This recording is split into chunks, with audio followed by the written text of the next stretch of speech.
Good Thursday morning, everyone. Welcome back to Weather on the Go, all your weather coverage. In today's video, we'll be tracking a major winter storm across the Midwest, the Great Lakes, and southeastern Canada going through this upcoming holiday weekend.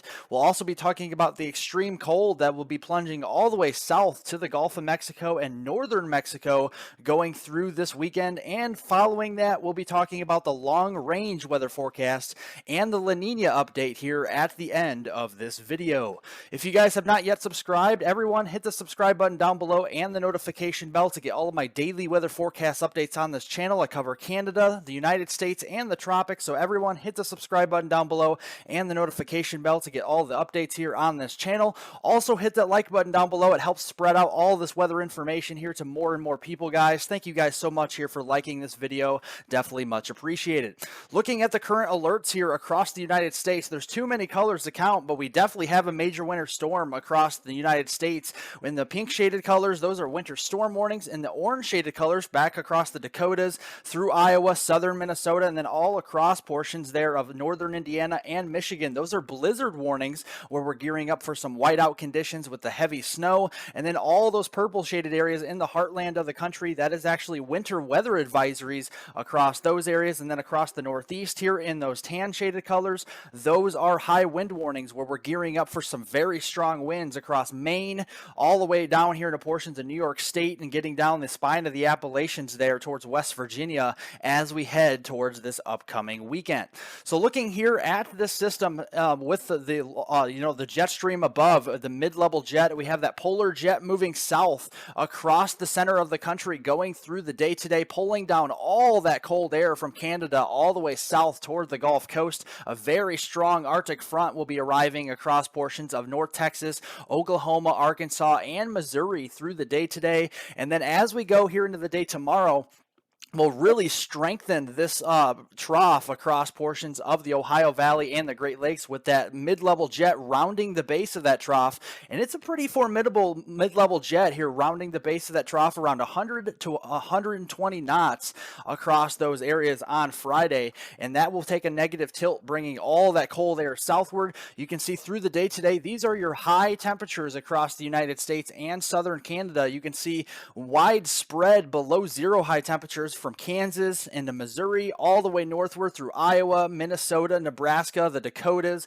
getting back into Wyoming and Montana, and much of southern Canada there across these areas here. We're going to be seeing below zero high temperatures. You can clearly see where that Arctic front will make it all the way southward to central Texas, getting through portions of northwestern Arkansas and Illinois through the day today. And look at these wind chills later on today with minus 40, even minus 50 degrees across portions of the Dakotas, getting down into Nebraska, western Iowa, southwestern Minnesota, and then back up here towards Montana, Wyoming, and then all the way in towards southwestern Canada. We're going to be seeing those 40 to 50 degrees below zero wind chills across those areas. And even down toward the south, this is not a cakewalk either. We'll have wind chills down into the panhandle of Texas, through Oklahoma, Missouri, and Kansas, around 20 to 25 degrees below zero through the day today, and then even worsening those wind chills farther south as we get into the overnight hours. Going to the day on Friday, that Arctic front will finally make it all the way south to South Texas, the immediate Gulf Coast, and North Florida, and also the East Coast, and that will make temperatures fall even further. We'll have teens for highs across the majority of Texas here, especially into north central Texas. Much of the Gulf Coast states here are seeing teens and low 20s for highs. Farther up to the north across the Ohio Valley here, the upper Midwest, and the northern plains will see below zero high temperatures, anywhere from about 5 below to 15 below or so for high temperatures in those areas, and then even colder up into southern Canada where we could be seeing some 20 below zero high temperatures through the day on Friday. Those wind chills will be even more widespread Friday afternoon. We're going to be seeing more minus 20 to minus 30 degree wind chills across those areas, getting through the Ohio Valley, the upper Midwest, and the northern plains going through the day on Friday. Also, we're going to be talking about the snow prospects with this system, with all the strong winds out there, creating those blizzard-like conditions here in conjunction with this Arctic front. We're going to see a stripe of snow, some heavy snow at that, across the UP of Michigan, Wisconsin, getting back down here through Illinois, Missouri, into northwestern Arkansas, and even eastern Oklahoma here. We can't rule out just at least a couple of inches of snow through the day today. All rain across the mid-Atlantic here, the I-95 corridor from Boston to New York City. City, and then all the way down the East Coast here toward the Carolinas. Well, that'll be all rain through the day today. As that system strengthens and we see that negative tilted trough start to dig in across the mid-Atlantic and the Ohio Valley, we're going to see those tight isobars wrap around the backside of this low pressure system, bringing all the strong winds, the ground blizzard type of conditions here, even well after the snow has stopped falling. And again, those heavy snow bands creating those whiteout conditions across Michigan, the upper peninsula of Michigan, getting through Ohio, western Pennsylvania, and down here through portions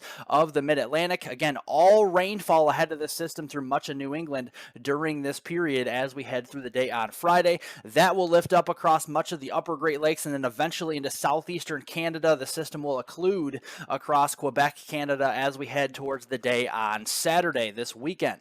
Looking at the snowfall accumulations, they will be rather significant here the farther north that you go into the United States, all the way up here across the upper Great Lakes and especially southeastern Canada, places like Ontario, Quebec, Montreal, getting back toward Toronto, some of those cities out there. We're going to be seeing feet of snow measured into portions of southeastern Canada, even 2 to 3 feet snowfall amounts here being shown across central Ontario. So definitely be digging out for a major winter storm across those areas. Farther to the south across the UP of Michigan, the state of Michigan here itself, Wisconsin, getting back down through eastern Iowa, far northwestern Illinois, still some formidable snowfall accumulations in those areas, and then across much of the Ohio Valley. Generally speaking, about 2 to 4 inches here is the average, maybe a little more, maybe a little less, but we'll continue to monitor that as we get a little bit closer here with this system. So looking overall, the next 3 days going right through Christmas Day here, starting today through Christmas Day, we're going to be seeing those minor to at least moderate impacts across much of the Midwest, the Ohio Valley, and extending back southward as far south as Tennessee here and Arkansas. More of those major to even extreme impacts will be felt across the UP of Michigan, across Michigan here on the lower Michigan Peninsula, and then across portions of the interior lake regions where we're going to be seeing that lake effect snowfall, and along with that, those very strong isobars with those very strong winds on the backside of this storm system. But going into the Christmas Day itself on Sunday, December 25th, it does look very cold. One of the colder mornings waking up for Christmas that we've had in quite a while across the United States here.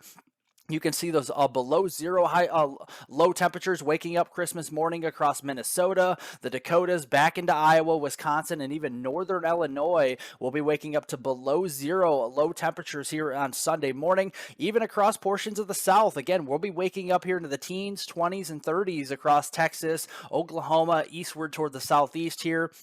And then back to the west, across the west coast, down through portions there of Oregon, Washington State, California, and to western portions of Arizona will be waking up to temperatures in the mid to upper 40s. Going into the afternoon on Christmas Day on Sunday, December 25th, these are your high temperatures. Yeah, we're only going to muster the mid-single digits across the upper Midwest, going through the Ohio Valley, going through the day on Christmas Day. We'll see some modification to the temperatures across portions of Texas and the western Great Plains during this time frame with some more return flow, and we have a little bit more of some 40s and 50s being shown across those areas. If you guys want some place warm to go for Christmas here, you got it down here into Phoenix, Los Angeles, and Las Vegas as well, with temperatures averaging around the upper 60s to mid 70s as we head into Christmas afternoon. Looking at the snapshot of what we look at for Christmas Day, very quiet across most of the country. There could be some snow showers to the north with a clipper system up here in towards portions of the Dakotas and especially into North Dakota. Maybe some lighter rainfall pushing in towards Portland, Oregon, and Seattle, Washington as well. Some higher elevation snows. But other than that, we're really not going to be seeing much of an active pattern going in toward that Sunday time frame. So we'll kind of have a little bit of a lull in the action right on time for Christmas Day itself. But after we get past Christmas Day, going into that following week, we're going to see a rebound in the temperatures across portions of the middle of the country, especially westbound into portions of the West Coast. We're going to be seeing those above normal high temperatures and even low temperatures across these areas from December 27th through the very end of 2022 here on December 31st. We'll also have a pretty active pattern during this period as well, going right to the end of the month and the year. We're going to be seeing those very wet conditions with those heavier snowfall, mountain snows across these areas, some heavier rainfall, especially down those coastal regions here from coastal California and Oregon and Washington, some very heavy rain incoming for these areas. And then even across the east here, we can't rule out some storm systems starting to billow up across portions of the Ohio Valley, the southeast, and the Midwest during this period. So looking here across the west, we got the fire hose of moisture moving in with this very strong upper level jet here punching in from the western Pacific, and this is going to be moving in across portions of California here and portions of Oregon and Washington, bringing all this moisture eastward out of the Pacific Ocean. Like I said, we're going to be seeing those heavier snowfall rates and also this heavier rainfall rates as well. And going right through the very end of the month, we're going to be talking about some heavy rainfall here across portions of Portland, Oregon, getting up towards Seattle, even British Columbia up here, and then all the way south into north central California. I do imagine we're going to see some pretty heavy snowfall for the Sierra Nevadas as well, replenishing that moisture supply across those areas, and then some heavier snowfall here being found across Idaho, down through Nevada here, Utah, the Colorado Rockies, and getting down toward the Four Corners region, especially in those higher elevations into Arizona and New Mexico during this time frame. And that is some good news because the drought monitor here that was released on December 13th here of 2022 does show that extreme and exceptional drought across especially California and still those Sierra Nevadas. So we definitely can work on some of that moisture out there, and we will in a big way as we end the month of December and really turning the page to the first few days of 2023 and early January. We're going to really be working on that moisture supply across the west. Hopefully we can get some more moisture here in the middle of the country across places like Nebraska, Kansas, Oklahoma, where we're seeing those widespread reds and maroon reds. That's actually extreme and exceptional drought widespread across these areas. Hopefully we can see some more storm systems with rain and snow move across these areas going through the next couple of weeks.